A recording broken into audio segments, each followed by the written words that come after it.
అందుకే ప్రతిదానికి సందర్భం ఉంటుంది. సందర్భాన్ని వదిలేసి వ్యక్తిగా నిన్ననే ఆదిలాబాద్ మాట్లాడితే ఆదిలాబాద్లో నేను ఎన్నడూ హామీలు ఇవ్వలేదు కానీ అన్ని పనులు చేసిన, అందుకే నేను మళ్ళీ పంపిణీ అసెంబ్లీకి అనే మాట చెప్తే ఏదో నైరాశ్యత వచ్చింది, ఇంకేదో వచ్చింది అంటే దీన్ని ఏమంటారు? ఇలా సోషల్ మీడియాలో బీఆర్ఎస్ పార్టీ వైరల్ అవుతుంది. ఇంకా కొన్ని ఒకటి రెండు టీవీ ఛానల్స్ కూడా వస్తూ ఉంది.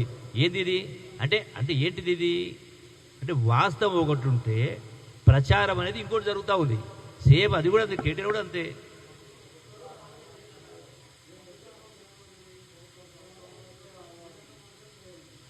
అది ఇప్పుడు నేను అన్న దానిలో రవ్వంత తప్పున్నా ఇప్పుడే నేను అది స్టెప్ డౌన్.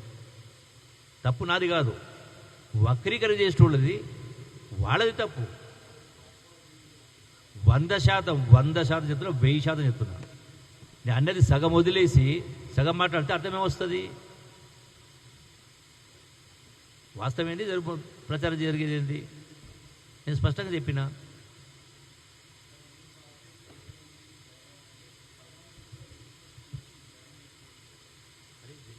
జాయినేగా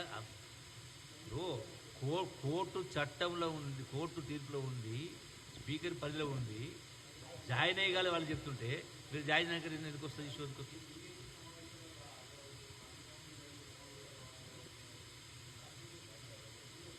గాంధీభవన్కి వచ్చింది ఎప్పుడు వాళ్ళు? అరే ఇబ్బంది సరే నేను చెప్తే కదా, ఇప్పుడు ఒకవేళ పని కోసం వస్తే వచ్చి ఉండొచ్చు. మంత్రి నాకు దొరుకుతాడు, అరే మంత్రి జూబలు దొరుకుతాడు, 4 రోజులు అయింది, మరి సస్తారా వాళ్ళు? 4 రోజులు అయింది, మంత్రి దొరుకుతలేడు, అర్జెంటుగా ఆ నియోజకవర్గ ప్రజలు తాగునీటి సమస్య ఇంకోటి ఉండొచ్చు, చెరువు తెయిపోయిందో కుంట తెయిపోయిందో, 4 రోజులకి మంత్రి దొరుకుతలేడు, మరి 4 రోజులు అట్లే ఉండాలనా? Okay, thank you.